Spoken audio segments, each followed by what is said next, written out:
Sejam muito bem-vindos a mais um Andrew Jumper Live. Nesta segunda-feira, nós vamos continuar a falar da importância dos credos e confissões, tema que nossos professores, Dr. Alderi e Dr. Eber, já começaram a discutir, debater e conversar a respeito há algumas semanas atrás. Mas como o tema é complexo e extenso, né? Nós resolvemos caminhar com uma parte 2 da nossa live aqui, dando então continuidade àquilo que nós já falamos. Muito obrigado pela sua audiência conosco. E como eu disse numa live passada, né? Muito importante você fazer aí a liturgia do YouTube.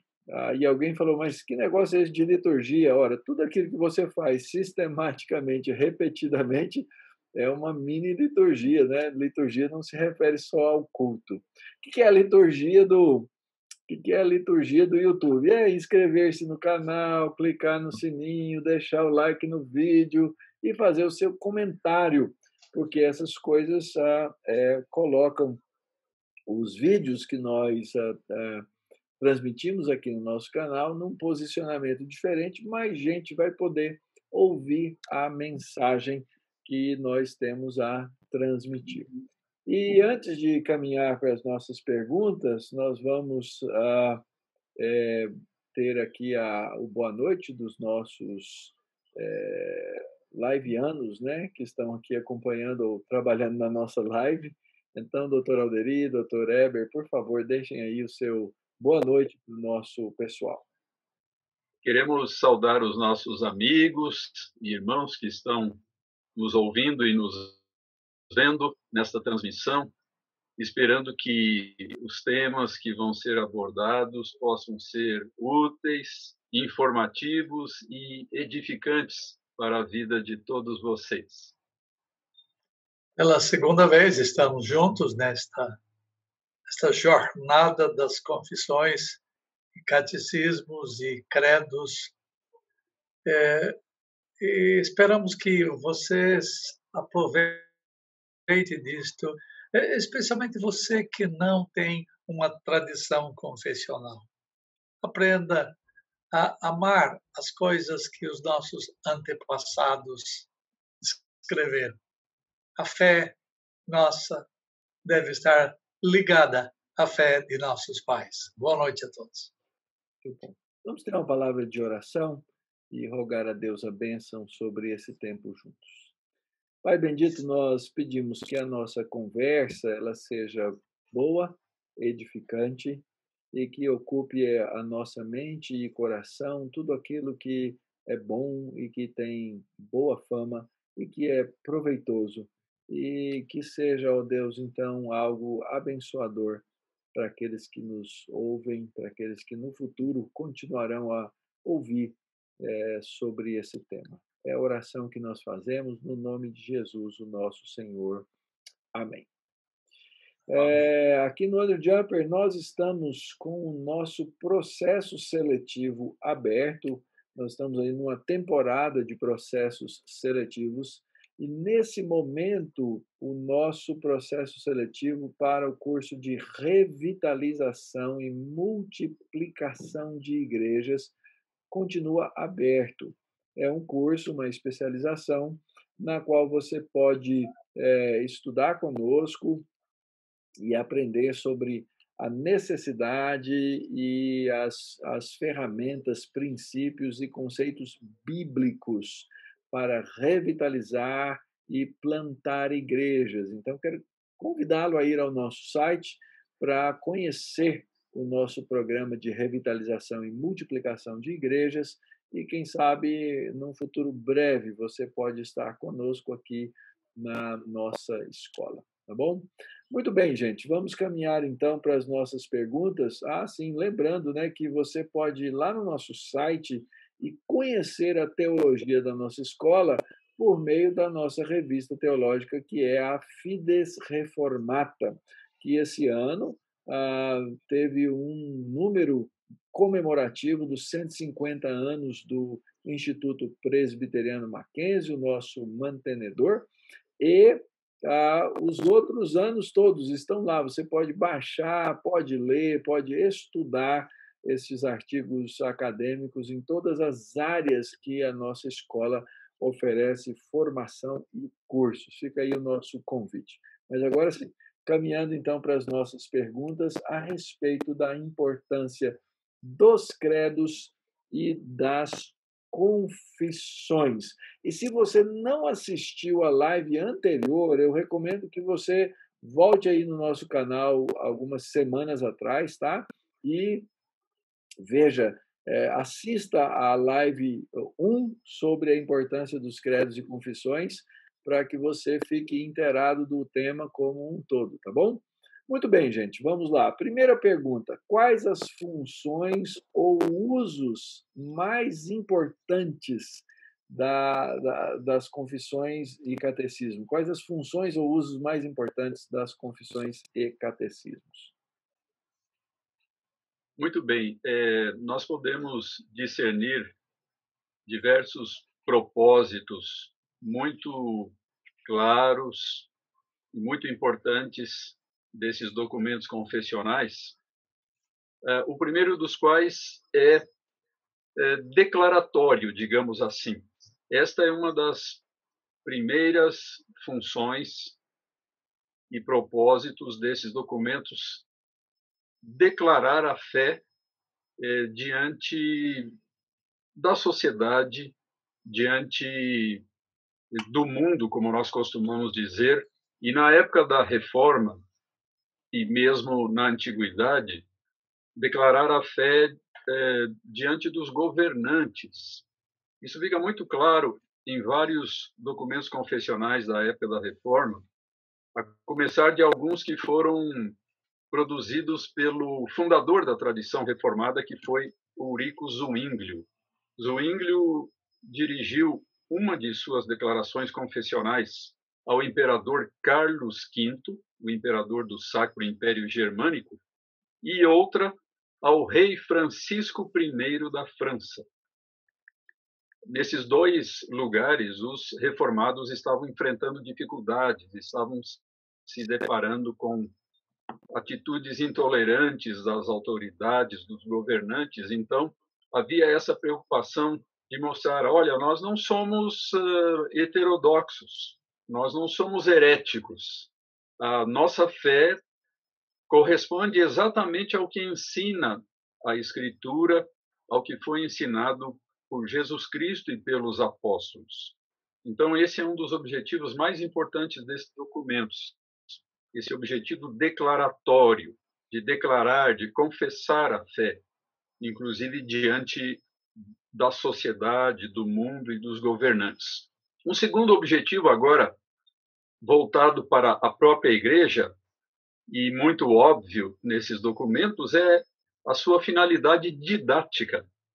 Esse é um objetivo muito precioso dos documentos confessionais: ensinar as verdades centrais da fé cristã, aquilo que nós chamamos de doutrinas. Então, esse elemento didático é muito saliente nesses documentos. Um terceiro propósito e uso dos documentos confessionais é litúrgico, ou seja, esses documentos eram e podem ser hoje, com muito proveito, utilizados também no culto que prestamos a Deus. Então, um objetivo litúrgico, quando nós, durante o culto, em certo momento do culto, confessamos, declaramos a nossa fé, reafirmamos as nossas convicções, repetindo trechos desses documentos confessionais.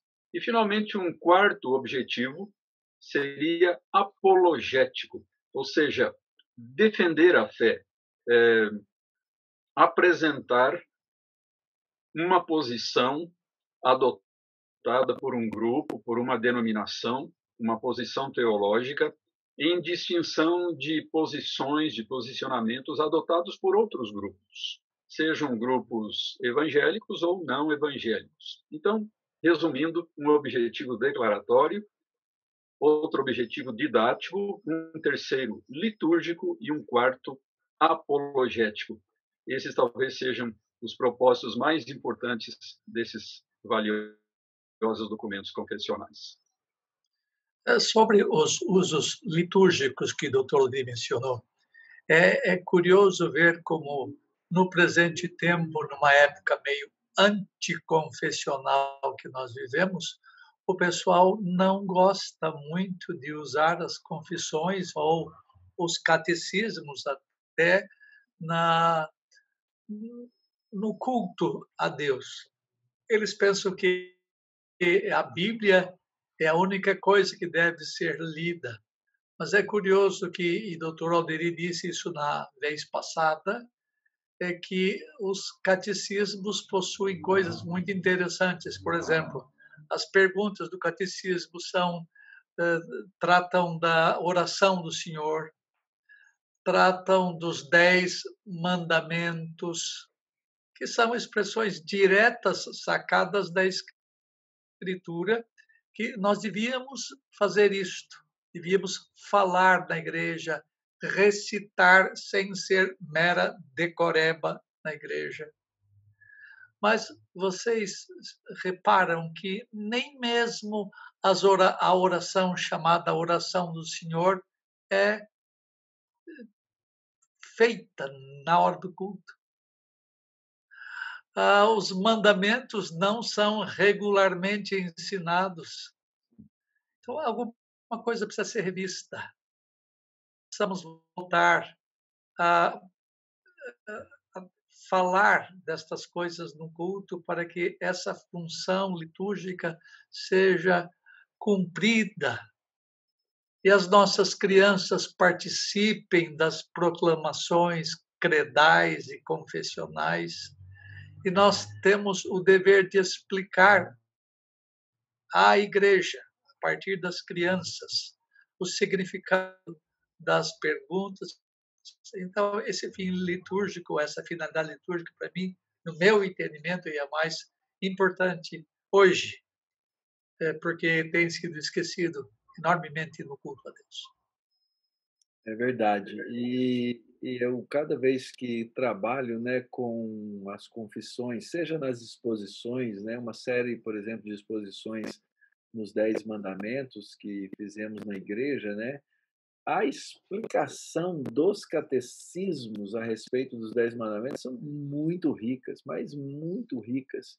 Então fica aí a nossa recomendação, né, esse uso de todas essas formas, né, ou seja, o uso declaratório, didático, litúrgico ou apologético, lembrando que a maneira de colocarmos isso, reinserirmos essas coisas, é principalmente hoje em dia pelo meio litúrgico. As igrejas precisam redescobrir.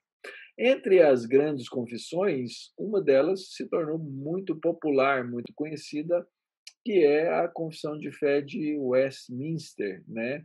Por que os documentos de Westminster se tornaram tão populares?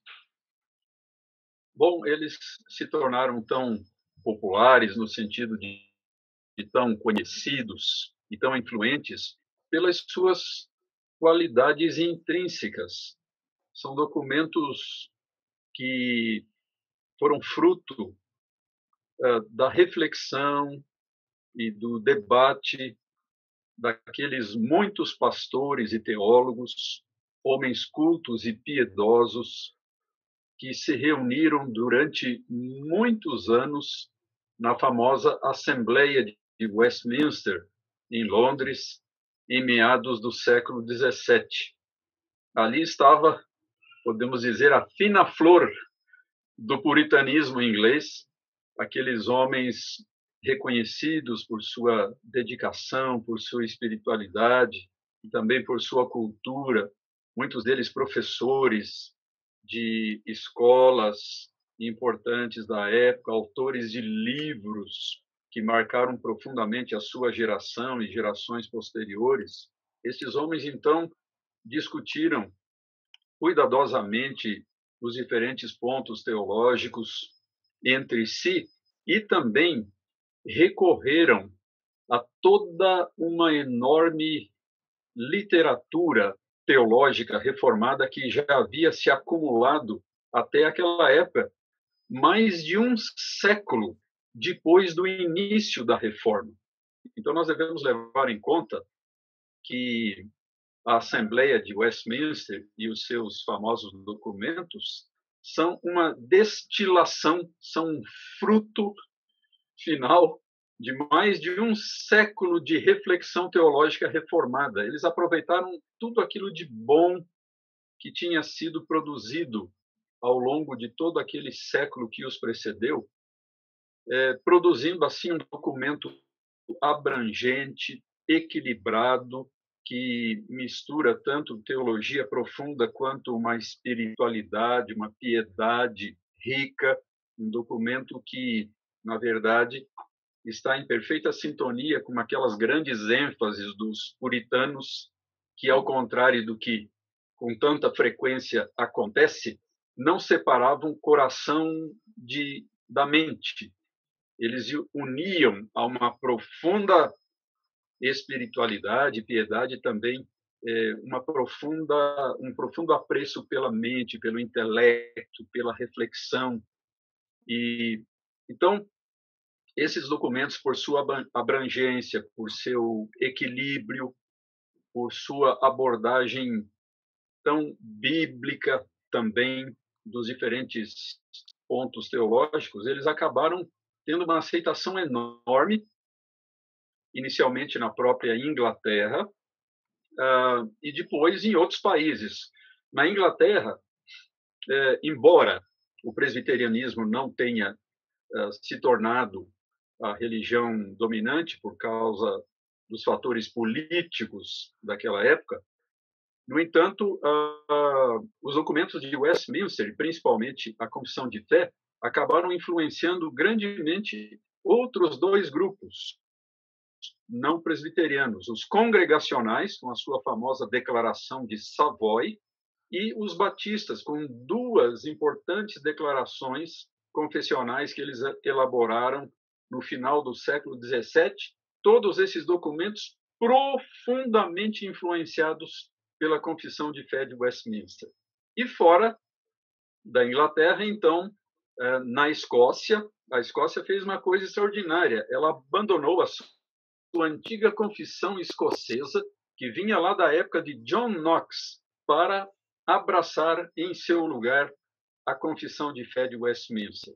E, posteriormente, por meio da imigração, e mais especialmente por meio da obra missionária, os padrões de Westminster, e em especial a Confissão de Fé, acabaram sendo levados para as mais diferentes partes do globo, e assim acabaram sendo aceitos como os documentos confessionais mais importantes de um grande número de igrejas reformadas e presbiterianas em todos os continentes. Então, isso aconteceu nos Estados Unidos.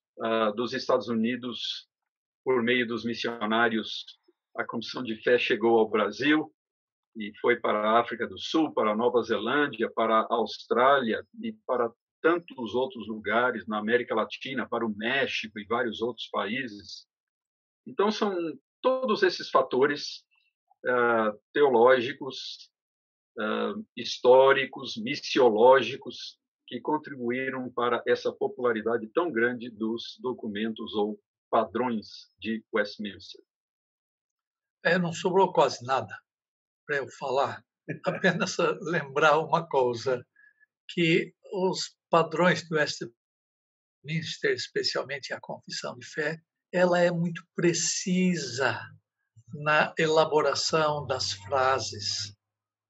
Cada sentença dá motivo para um estudo longo, serve de base. Eles são chamados até de precisionistas por causa da exatidão dos conceitos. E todos, mesmo os não confessionais, reconhecem esta qualidade da Confissão de Fé Westminster. Isto talvez seja uma das coisas que tornaram-na tão popular. Então, todos os presbiterianos do mundo que tem uma certa dose de conservadorismo. Por conservadorismo, eu quero dizer igrejas que mantêm-se fiel à tradição histórica e à Escritura Sagrada, adotam ainda a Confissão de Fé de Westminster. Há outros grupos que se liberalizaram teologicamente, que abandonaram Westminster.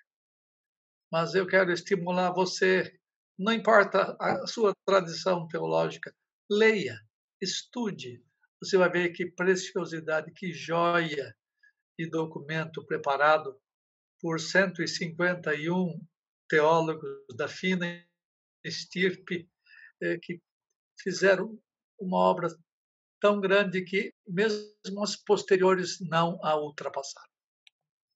E é interessante observar, né? O doutor Alderi foi até bondoso na maneira como ele declarou, porque tanto a declaração de Savoy quanto a Confissão de 1689, né, a Declaração Batista, elas são assim, não dá para dizer que o Westminster é a base, né? O Westminster é as modificações são mínimas, né, com relação à declaração de Westminster, né? Então, se você colocar lado a lado, e é interessante, a gente vai falar disso lá no finzinho, mas essas declarações, elas estão, inclusive, além de Westminster, elas já estão na língua portuguesa, né? Estão traduzidas aí e são usadas por denominações no Brasil, não é?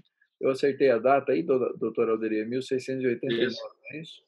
Ok. exato. Muito bom, gente. Vamos aqui caminhar mais uma questão no nosso programa, não é? Até onde devemos subscrever uma confissão? Ah, nós aqui somos 3 pastores presbiterianos, somos da Igreja Presbiteriana do Brasil.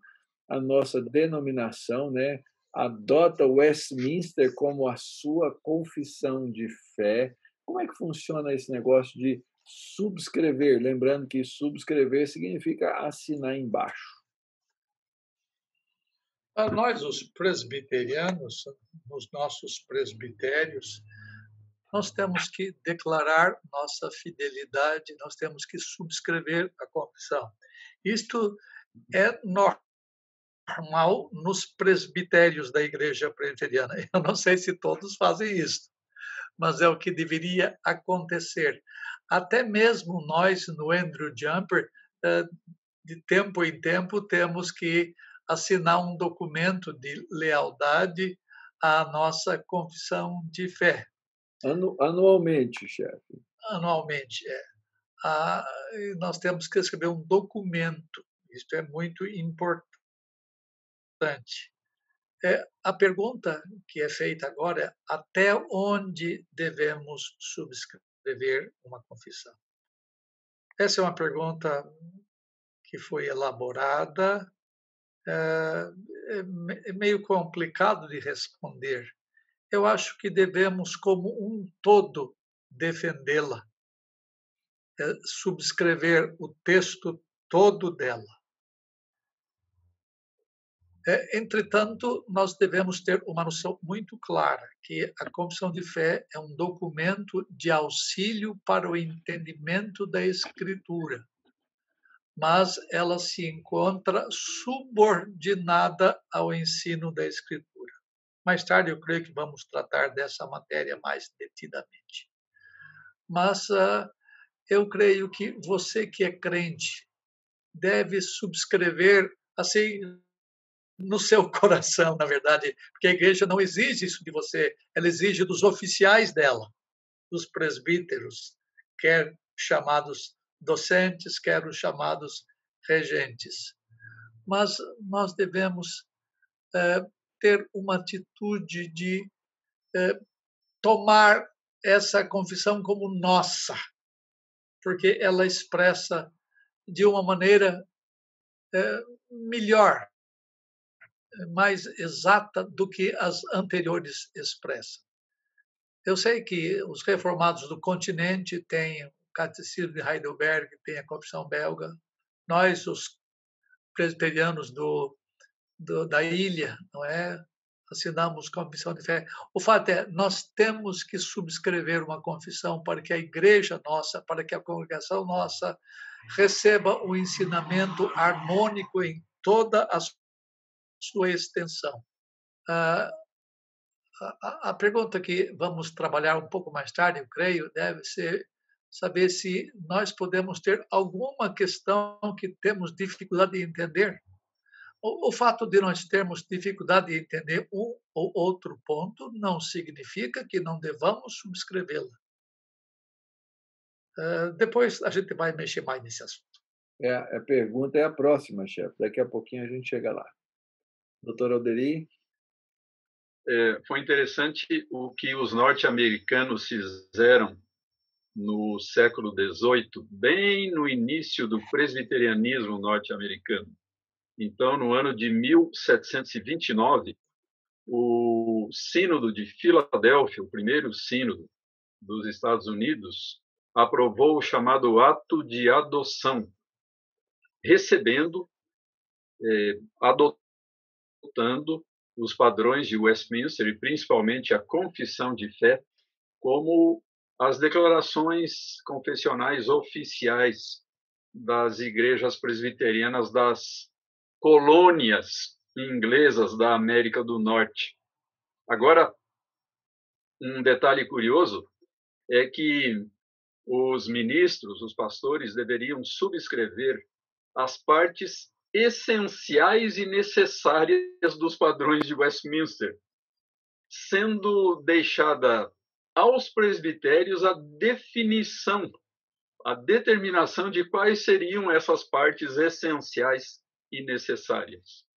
Isso foi fruto de uma diferença de pensamento entre os famosos escoceses e irlandeses que estavam lá na América do Norte, os Scotch Irish, e que tinham se concentrado mais nas colônias centrais ali da costa leste, e o pessoal lá da Nova Inglaterra, mais lá no norte da América colonial. Então, para chegar a um meio termo e atender aos requisitos, às exigências desses dois grupos, é que se fez esta adoção parcial, né? Essa subscrição parcial, a subscrição das partes essenciais e necessárias a serem definidas pelos presbitérios. E, evidentemente, isso acabou criando muitos problemas para a Igreja Presbiteriana durante um bom tempo. Então, só para mostrar como esse assunto tem sido entendido de diferentes maneiras em diferentes países, por diferentes denominações, e também insistir no fato de que esta não é a posição da Igreja Presbiteriana do Brasil, né? Aqui não se diz que os presbíteros ou que os pastores devem escolher aquelas partes que eles acham essenciais e necessárias e deixar as outras de lado, mas espera-se que haja uma subscrição, ou seja, uma aceitação integral dos padrões de Westminster, pelo entendimento de que eles constituem a nossa identidade teológica. São esses padrões, com seu conteúdo pleno, que nos distingue de outros grupos e que nos mostram aquilo que sempre tem nos caracterizado como reformados e como presbiterianos. Muito bom, gente. Se você quer saber mais, aprender mais sobre documentos confessionais, sobre a confissão de fé, os seus catecismos e a teologia reformada em geral, você pode vir estudar conosco aqui no Andrew Jumper. Nós temos 4 cursos online, 4 programas online que envolvem esses temas todos: teologia sistemática, teologia bíblica, teologia aplicada e missiologia. Para estudar com a gente aqui na nossa escola, você precisa ter um curso superior em qualquer área do conhecimento. Você é formado em direito, ou engenheiro, ou uma licenciatura, quem sabe, em alguma área, história ou geografia, ou você é pedagogo, não importa. Se você tiver um curso superior, você pode se matricular nos nossos programas online e aprender conosco. Em um ano, a gente passa com você os essenciais da teologia em cada uma dessas áreas. Cada uma dura um ano. Você pode aí obter um certificado e uma especialização em teologia com a gente. Vá até o nosso site, cpaj.mackenzie.br, e lá onde aparecer EAD, você clica e você vai conseguir conhecer melhor os nossos cursos. Fica aí o nosso convite para que você conheça os nossos programas online. Você não precisa vir a São Paulo, você pode estudar totalmente à distância. Muito bem, pergunta número 4. Doutor Alderi falou sobre isso, doutor Eber falou sobre isso, sobre a questão da subscrição integral das confissões e seus, no caso nosso aqui, né, da Confissão de Fé de Westminster e seus catecismos. Esses são os documentos fundamentais, né? Existem outros documentos que foram produzidos, inclusive, por Westminster, né, mas que não fazem parte desse pacote que nós subscrevemos. E se alguém tem uma reserva, ou seja, ele lê lá os documentos confessionais, mas não concorda ou não entende algum daqueles pontos, o que é que se deve fazer? Essa é a pergunta. Quanto ao não entender, tranquilo. Quanto ao não concordar, é um pouco diferente. Antes de responder diretamente a essa pergunta, eu queria pegar duas expressões latinas que eu geralmente uso para explicar estas coisas. Uma expressão é norma normans e a outra é norma normata. Eu fiz uma palestra na Conferência Fiel sobre essa matéria e eu acho que ajuda a entender. A norma normans é a norma que normatiza. E a norma que normatiza é a Escritura Sagrada que contém a revelação bíblica. Esse é padrão único de fé e prática. Essa normans, ela é suprema, ela está sobre qualquer outro documento formulado posteriormente, seja credo, seja confissão. A norma normata é exatamente a elaboração de um credo ou de uma confissão. E a norma normata está debaixo da norma normans. Então, algumas pequenas diferenças para vocês entenderem o que eu quero dizer. A norma normans é a revelação divina, enquanto que a norma normata é a teologia feita por homens. Por exemplo, os catecismos e confissões e credos são norma normata. Elas estão sujeitas à Escritura. Até a sua pregação, até o seu ensino professor é teologia e deve estar debaixo da norma normans, que é a Escritura. Então, todos nós fazemos algum tipo de norma normata, isto é, uma norma que está debaixo de uma norma superior, uma norma normatizada. A norma normans dita as regras, que é a Escritura. E a norma normata diz respeito às regras ditadas.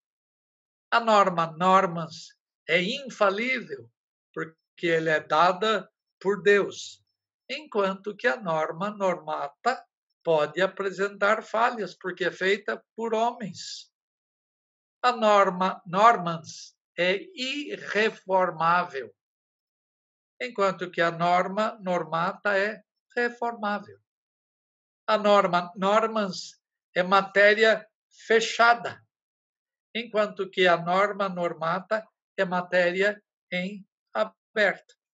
A norma normans não pode ser julgada, não pode entrar debaixo do nosso escrutínio, mas a norma normata pode ser julgada.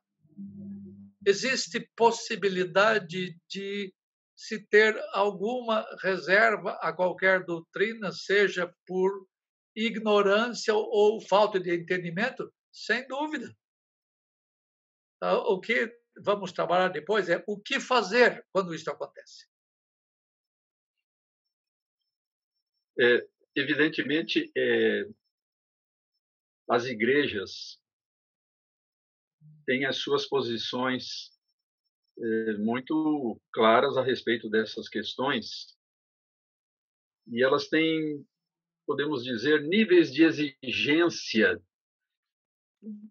um pouco diferenciados em relação a diferentes pessoas no que diz respeito ao que nós estamos discutindo.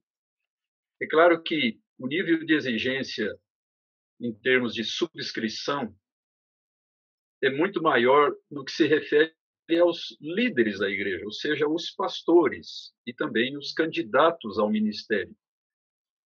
Então, esse é um problema que pode surgir quando um candidato à licenciatura ou à ordenação é examinado no seu famoso exame de questões teológicas.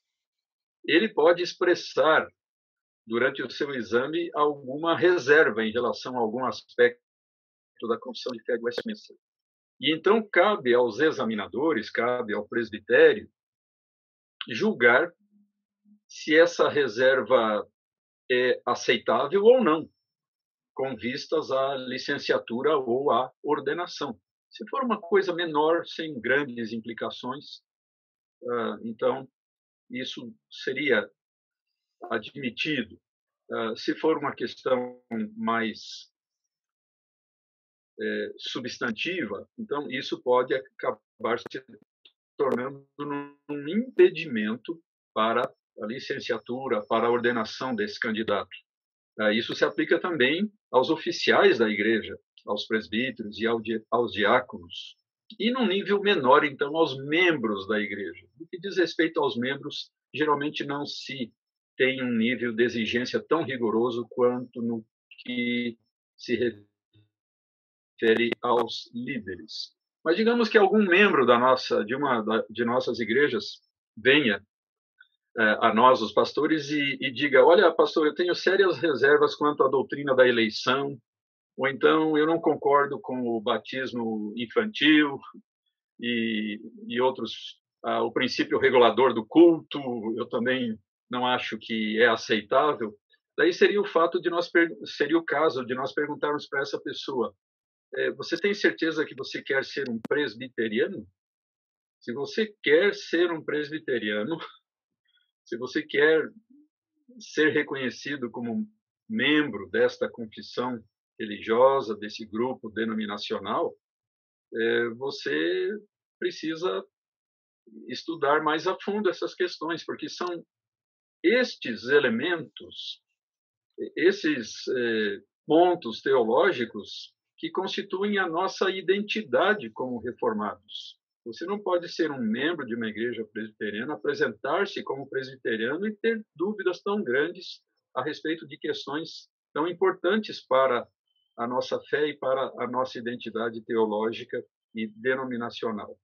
Então, nós precisamos estar conscientes dessas nuances, né, para nos posicionarmos a respeito do assunto e também para agirmos como igreja e principalmente num sentido pastoral. No capítulo 1º, né, da Confissão de Fé de Westminster, que fala exatamente sobre a Escritura e o que nós cremos sobre a Escritura, entendendo que quem nos instrui ou quem nos dá essa doutrina é a própria Escritura, ou seja, é Westminster se olhando no espelho, né, da própria Bíblia, nós encontramos no parágrafo 9 A regra infalível de interpretação das Escrituras é a própria Escritura. Portanto, quando houver questão sobre o verdadeiro e pleno sentido de qualquer texto da Escritura e, consequentemente, a doutrina que dele provém, sentido que não é múltiplo, mas único, esse texto pode ser estudado e compreendido por outros textos que falem mais claramente. E no parágrafo 10º, né, o juiz supremo pelo qual todas as controvérsias religiosas têm de ser determinadas e por quem serão examinados todos os decretos dos concílios, todas as opiniões particulares, o juiz supremo em cuja sentença nos devemos firmar, não pode ser outro senão o Espírito Santo falando nas Escrituras. Então, eu costumo dizer aos meus alunos, estudando esse tema, é que nós temos o dogma, mas o dogma ele é submisso à Escritura em primeiro lugar, ao contrário de outras tradições religiosas e do próprio catolicismo, que coloca outros elementos no mesmo padrão, né, na mesma altura da Escritura, né? Então é muito importante. Então, se alguém tem uma dúvida, volte-se, leia, entenda, aprenda o que o documento confessional diz, voltando para onde? Voltando-se para a própria Escritura, voltando-se para a própria Bíblia. Ela é o juiz último. E se alguém tiver uma dúvida, essa pergunta aqui não estava, né, no nosso script exatamente dessa maneira, e se alguém tiver uma dúvida irreconciliável? Ok, não concordo com isso aqui que a confissão diz de jeito nenhum. O que essa pessoa deve fazer? Ok, o Alderi já deu uma dica. Vai para outra banda. Né?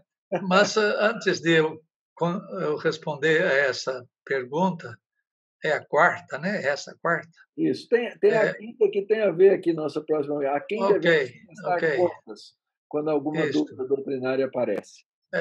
Antes de responder essa pergunta, eu quero dizer o seguinte: pelo menos dentro da teologia reformada, uma confissão de fé não é um sistema de doutrina absolutamente fechado que não possa ser, de alguma forma, alterado com o desenvolvimento sério dos estudos sobre uma determinada doutrina. Existe desenvolvimento de doutrina dentro da fé reformada.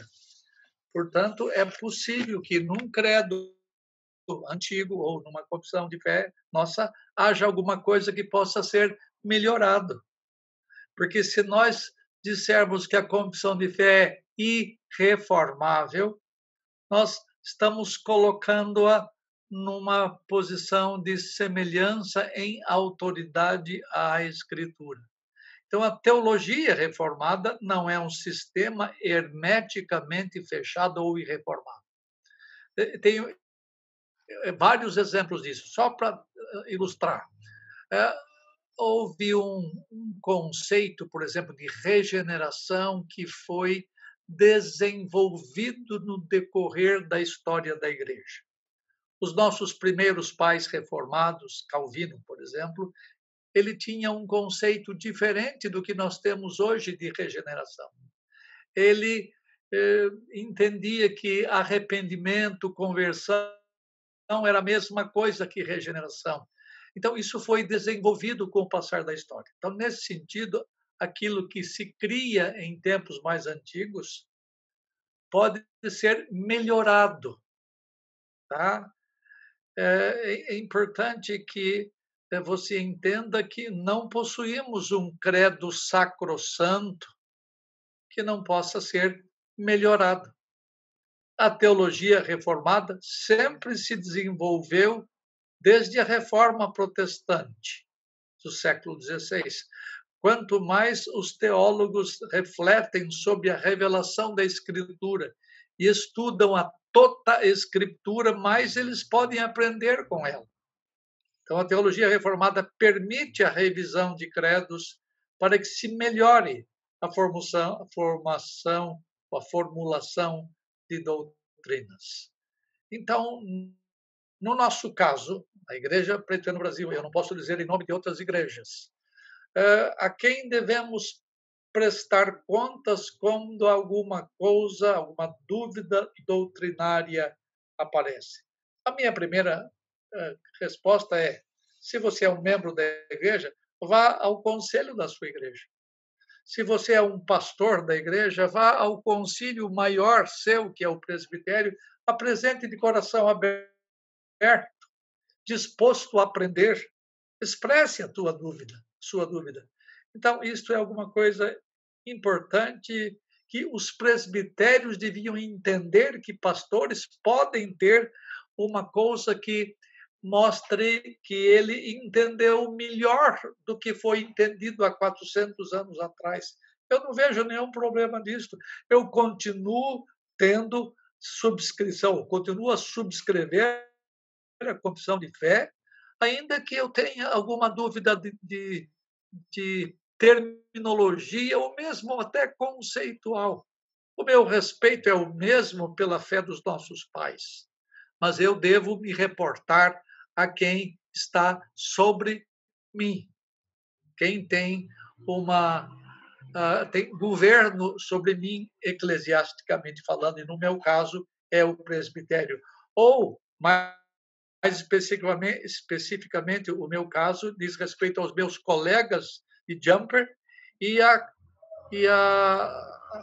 organização que dirige o jumper, que é a Junta de Educação Teológica.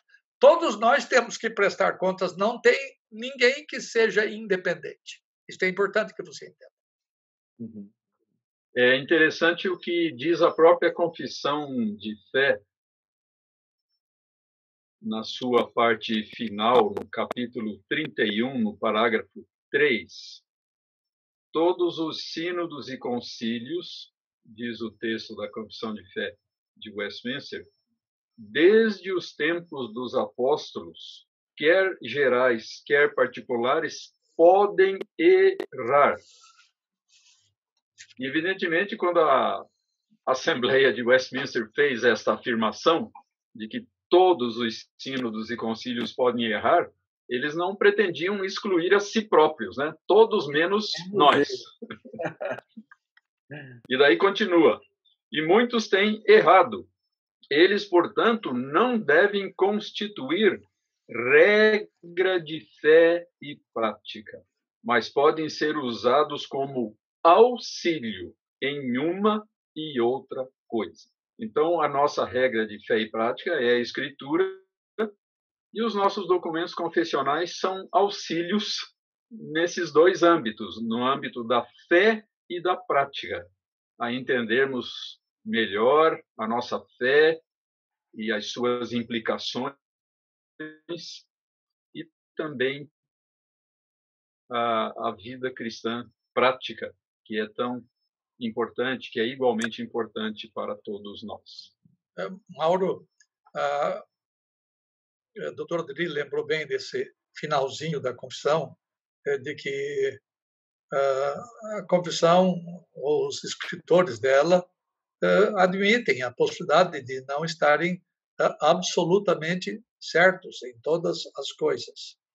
A Igreja Presbiteriana no Brasil, que eu saiba, que eu conheça, não tem nenhum procedimento formalizado, se eu estiver enganado, vocês me perdoem, sobre o que é que nós devemos fazer quando temos uma dúvida doutrinária.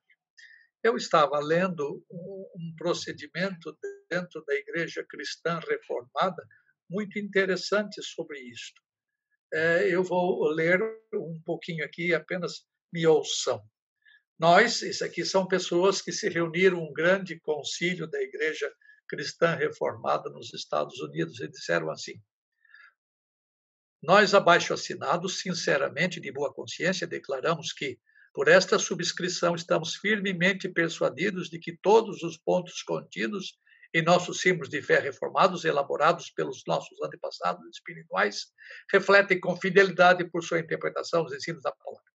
Prometemos, assim, ensinar com toda a diligência as doutrinas afirmadas em nosso símbolo de fé, sem que as contradigamos direta ou indiretamente, diretamente, quer por pregação pública ou pelos nossos escritos. Terceira coisa, declaramos, além disso, que não somente rejeitamos os erros que militam contra essas doutrinas, mas estamos dispostos a refutar e a contradizer e aos ataques à sã doutrina. Esse comprometimento deve haver. Então, ele diz assim: se porventura tivermos quaisquer dificuldades com respeito à subscrição de doutrina, prometemos não ensinar sobre eles, nem pública, nem particularmente, seja por pregação ou por escritos, até que tenhamos, primeiro, revelado tais dificuldades aos concílios competentes, e sejam essas dificuldades e sentimentos devidamente examinados por eles, estando nós dispostos a aceitar o juízo desses concílios, ficando sob penalidade em caso de recusa de sermos suspensos do nosso ofício. Nós não temos isso na nossa igreja. Mas é uma sugestão, é uma ideia. Eu também não conheço, né? E no caso da Igreja Presbiteriana do Brasil, nos presbitérios que passei, que são muito poucos, diga-se de passagem, apenas 2, a subscrição ela é sempre verbal, né? Ela é uma promessa, ela não é uma subscrição literal no sentido de escrever embaixo, ou seja, uma subscrição por escrito, né? Eu nunca vi esse costume. Sei que há alguns presbitérios que adotam esse padrão de uma subscrição de fato com papel e assinatura, né? Mas eu não conheço. Agora, eu vejo que um grande problema que nós temos muitas vezes, né, é que falta essa ideia aí no documento, Reverendo Weber, da, da subscrição de boa consciência e sinceramente. E eu conheço, né, casos em que essa subscrição foi feita com reservas mentais. O indivíduo ele diz lá, assim, ok, eu vou fazer porque tenho que fazer, tenho que passar, mas você sabe que na prática o ensino da doutrina ele é negado, né? O ensino da doutrina conforme exposto nas confissões. Isso é eu me lembro, Mauro, que vários pastores subscreviam a confissão apenas para serem ordenados e logo depois vomitavam o seu desgosto com ela. Essa coisa não pode acontecer. Com certeza. Bom, eu acredito, e o nosso tempo vai rodando, né? Eu acredito que as 2 próximas perguntas nós já tocamos nela, pelo menos rapidamente. A questão da relação entre a autoridade da Escritura e a autoridade da confissão. O reverendo Weber já falou sobre isso, o reverendo Alderi falou, e eu também falei, né? A autoridade maior é sempre da Escritura, e a confissão está sempre submissa. É isso mesmo? Certo. É uma outra palavrinha sobre isto. Eu, às vezes, fico triste, de certa forma, com algumas pessoas que subscrevem confissão, mas para elas, confissão é Bíblia. Nós temos que ter cuidado com isso. Eu admiro quando você é leal à Confissão de Fé de Westminster, mas ela não é fonte última de autoridade. Ela é um auxílio muito grande, ela é uma das melhores, se não a melhor interpretação da Escritura, mas ela está submissa ao ensino geral da Escritura. Ame a confissão de fé, mas não a iguale à Escritura Sagrada, porque esta última é infalível, enquanto que a primeira, por ser feita por nós, tem algum grau de falibilidade. A própria confissão de fé afirma em vários momentos qual é a autoridade suprema para o cristão, para a igreja, o Espírito Santo falando na Escritura. Inclusive, esse é um dos pontos teológicos mais importantes e mais ricos da confissão de fé e da tradição. Ou seja, este vínculo estreito, profundo que existe. Então, é o Espírito de Deus falando pela Escritura que ele mesmo inspirou e nunca falando fora dela, mas sempre por meio dela, por meio da Escritura, numa união profunda entre Espírito e Palavra, é que deve ser a autoridade suprema na Igreja de Deus e na vida do cristão. E a confissão de fé, então, é essa autoridade subordinada, subsidiária, mas não a autoridade suprema. A confissão de fé ou qualquer outro símbolo, qualquer outro padrão dos documentos reformados lá do século XVI e do século XVII, um grande número deles tem sempre um parágrafo tratando dessa questão. Olha, nós procuramos, vários desses documentos dizem, nós procuramos refletir e expressar nesse texto o nosso melhor entendimento das Escrituras, mas se for comprovado que nós erramos em algum ponto, nós estamos dispostos a abandoná-lo e buscando assim maior fidelidade à palavra de Deus. Esse tipo de ressalva tão interessante e tão verdadeira, tão legítima, é encontrado em vários documentos reformados, reforçando mais uma vez esta ideia de que a autoridade suprema é sempre o Espírito falando na Escritura e os documentos confessionais são dotados, são revestidos de uma autoridade sempre secundária e subordinada. Muito bem, nós estamos caminhando já mais para o final do nosso programa. Doutor Alderi aí se reacomodou no vídeo, né? Ele passou para o andar de baixo e Dr. Eber passou para o andar de cima, que era para a gente terminar em equilíbrio, né?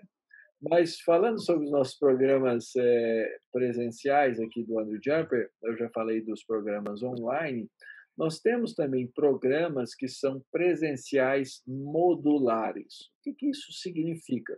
Significa que nós temos cursos nos quais você não precisa mudar-se para a cidade de São Paulo ou vir muito frequentemente a São Paulo para estudar conosco. Nos programas presenciais modulares, você vem cerca de 4 vezes ao ano aqui a São Paulo para fazer módulos que duram uma semana. Começam na segunda-feira à tarde, vão até sexta-feira ao meio-dia, 30 horas aula de trabalho, e depois você volta para casa para completar as suas tarefas e etc. Esses programas presenciais estão aí projetados, a nossa especialização em educação cristã, que na verdade é um curso híbrido, metade dele é online. Nós temos o Magister Artem, que é um mestrado na área de educação em liderança educacional cristã. Esses 2 programas nós já encerramos os processos seletivos, né?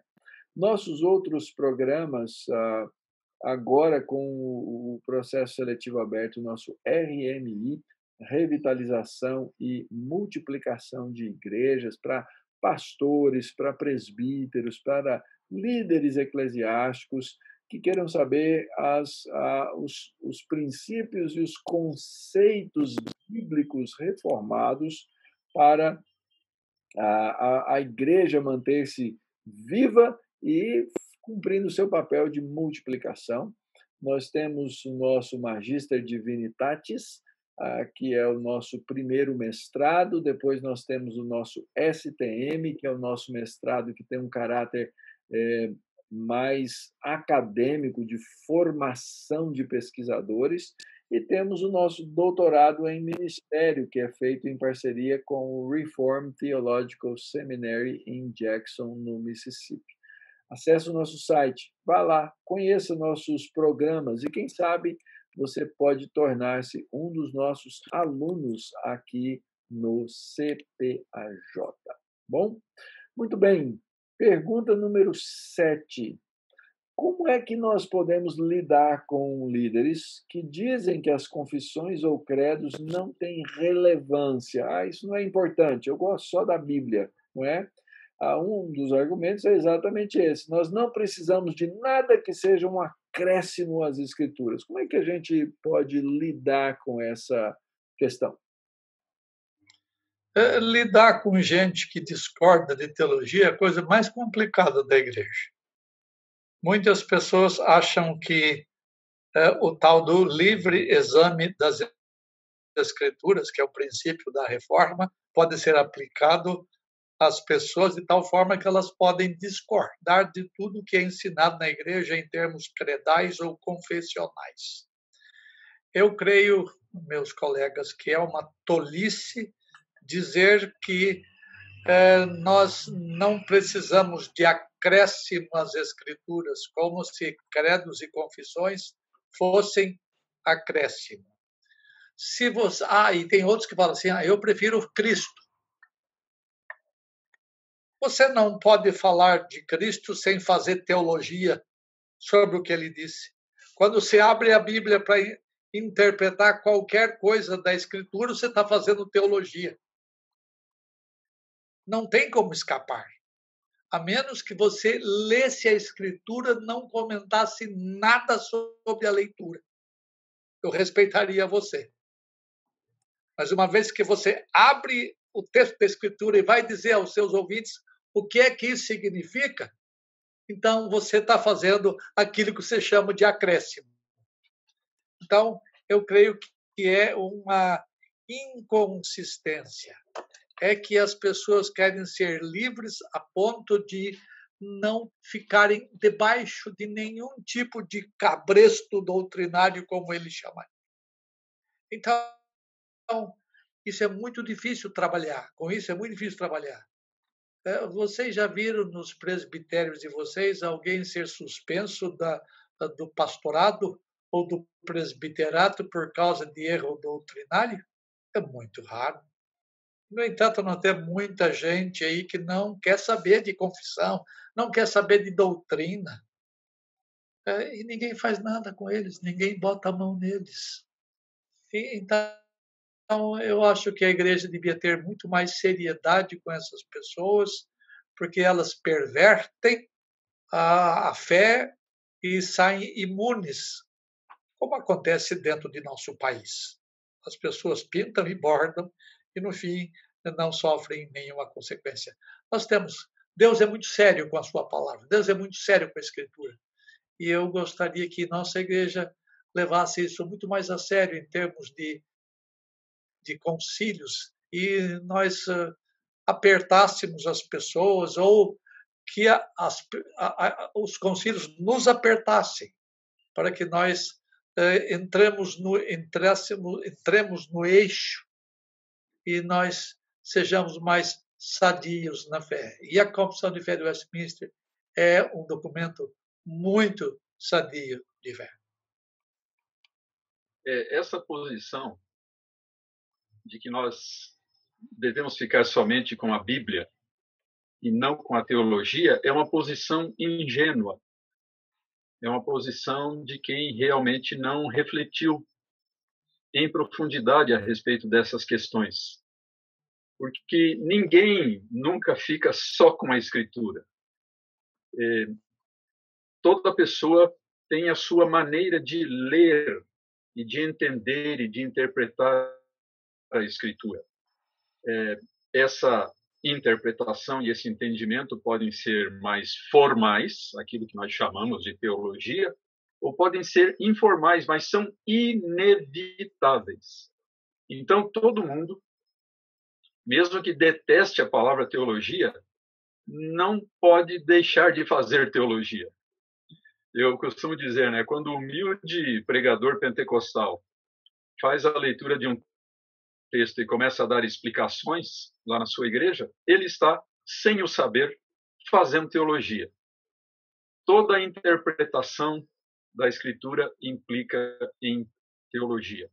Então, é uma ingenuidade achar que podemos ficar somente com a Escritura e não precisamos de mais nada. A Escritura é passível de diferentes entendimentos, diferentes interpretações. E daí a necessidade muito grande da teologia, porque ela nos ajuda a interpretar corretamente, de maneira equilibrada, de maneira consistente, levando em conta o ensino de toda a Escritura, as grandes verdades, as verdades centrais da fé cristã. Nós poderíamos tomar como ilustração disso o que aconteceu lá no século IV da era cristã.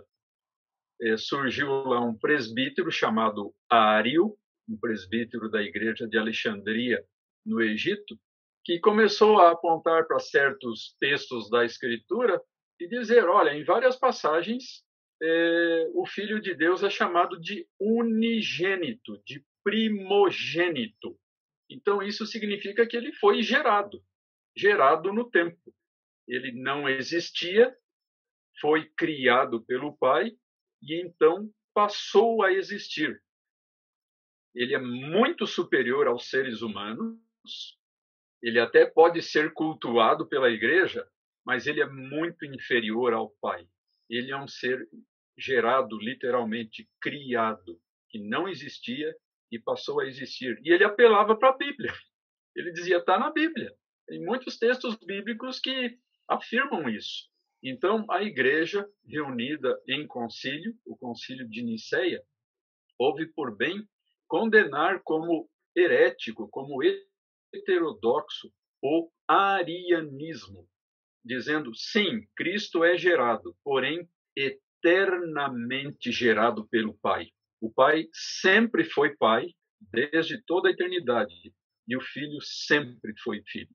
Então, esse simples apelo à Escritura de maneira ingênua não resolve os problemas. É preciso que nós também tenhamos uma reflexão séria, consistente, procurando chegar à verdade ensinada pela palavra de Deus como um todo, e não apenas neste ou naquele ponto.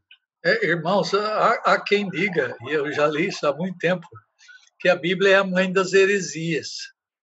Então, todo mundo quer ter a Bíblia do seu lado. E eles aplicam somente aquele princípio sola escritura.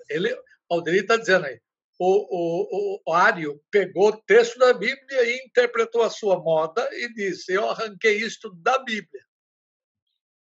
É que ele não aplicou o princípio da tota escritura. Não é? Então, todos os hereges que viveram da história, eles usaram a Escritura. Até Satanás. Todo mundo se serve da Escritura. A Escritura é fonte importante, todo mundo quer ter a Escritura ao seu lado. Mas nós precisamos ter boas regras hermenêuticas, nós precisamos ter bom conhecimento de teologia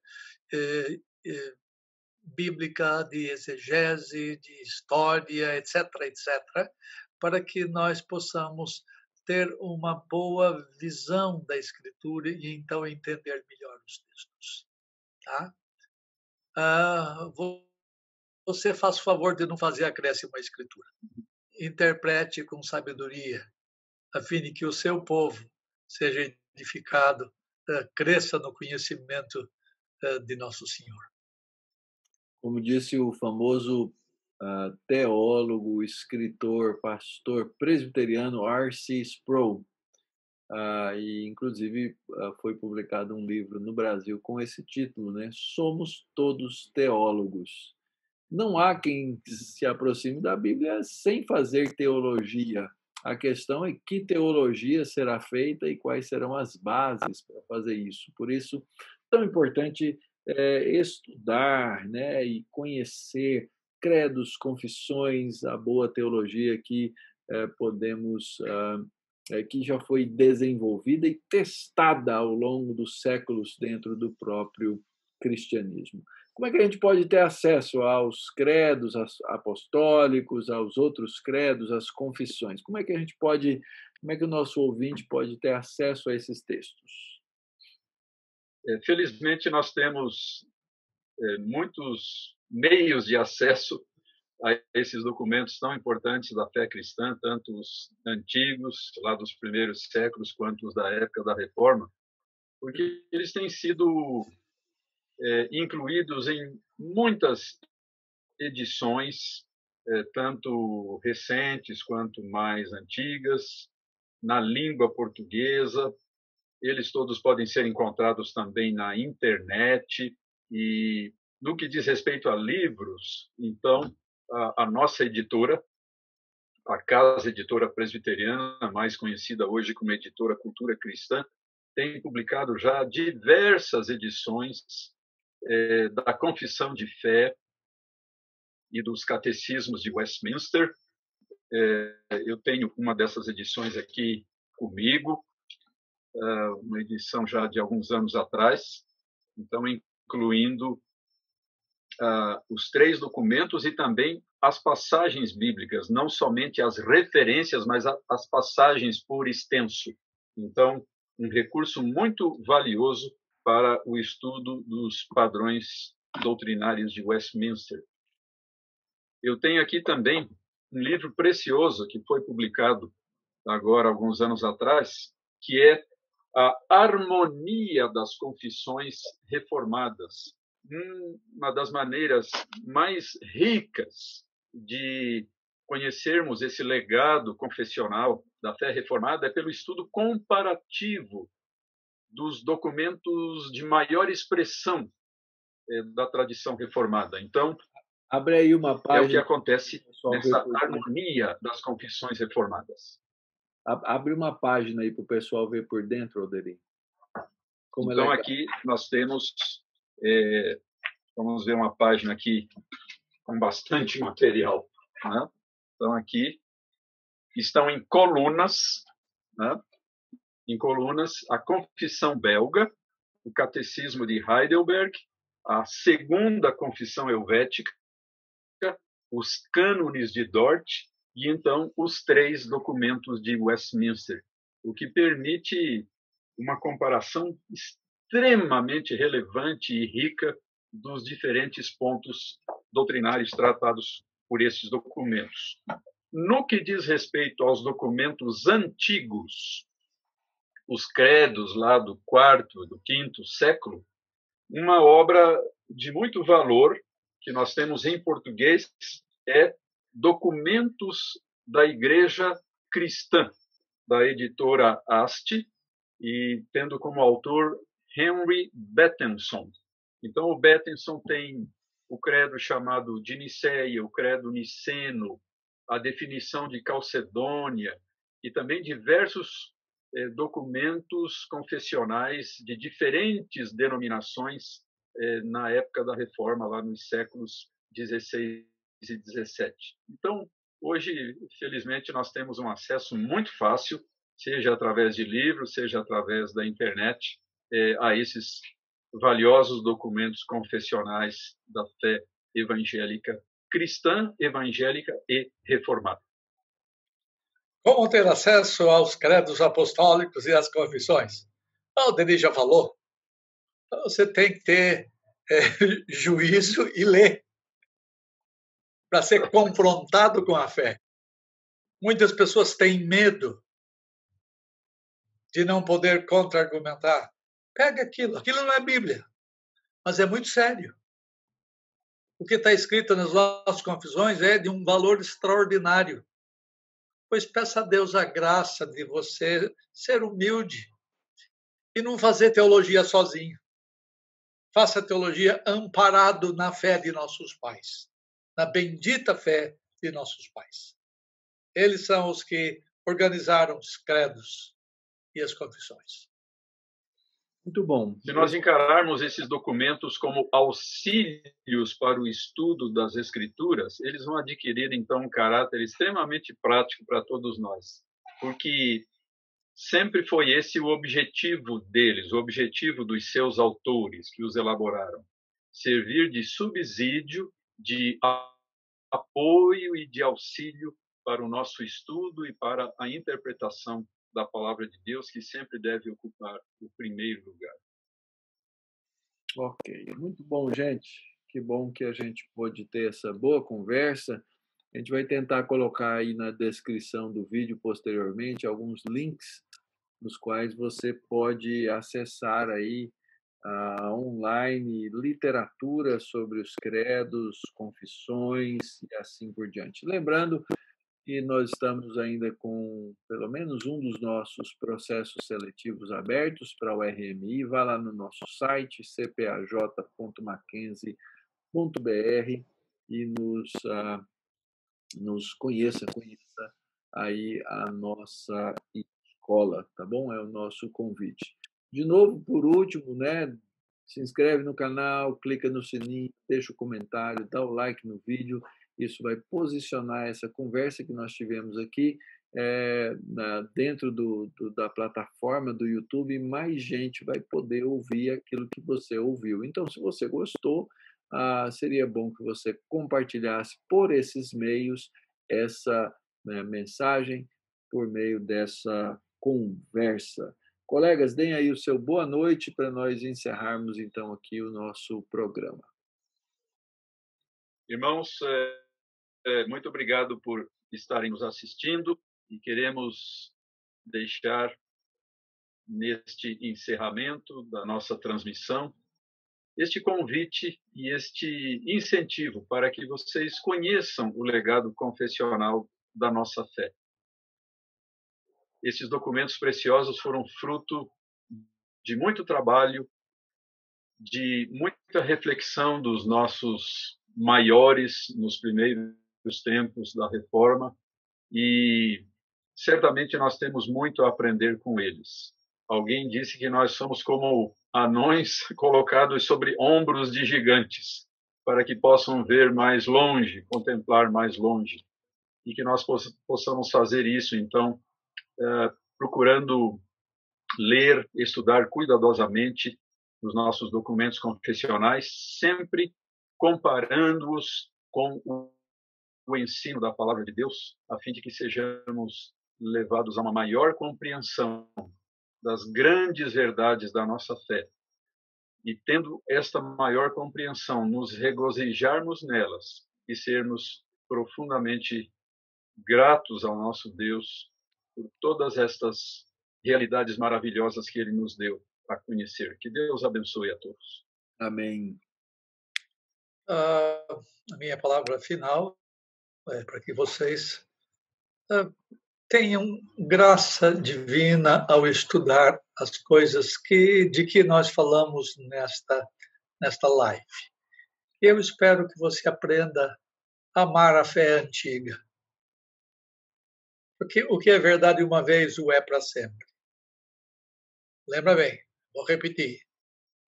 A Escritura está acima das confissões. Mas as confissões geralmente são melhores do que você sozinho pensa. Portanto, tome estas coisas como incentivo para você conhecer a fé dos nossos antigos. Eu bato nisso porque eu aprendi de gente boa lá atrás. Eu espero que você seja um portador da verdade de Deus e seja um cara que goste de dialogar, de conversar com a fé antiga. Deus abençoe você, Deus dê a você uma boa noite. Muito obrigado a você que nos assistiu. Que seu coração e sua mente sejam cativos da palavra do Senhor e que você tenha a liberdade de explorar e estudar e crescer por meio desses documentos tão preciosos que nós conversamos aqui a respeito nessa noite. Boa noite. Que você tenha a oportunidade também de acompanhar as nossas devocionais todas as quartas-feiras, às 9 da manhã, nesse mesmo canal. Que Deus te abençoe.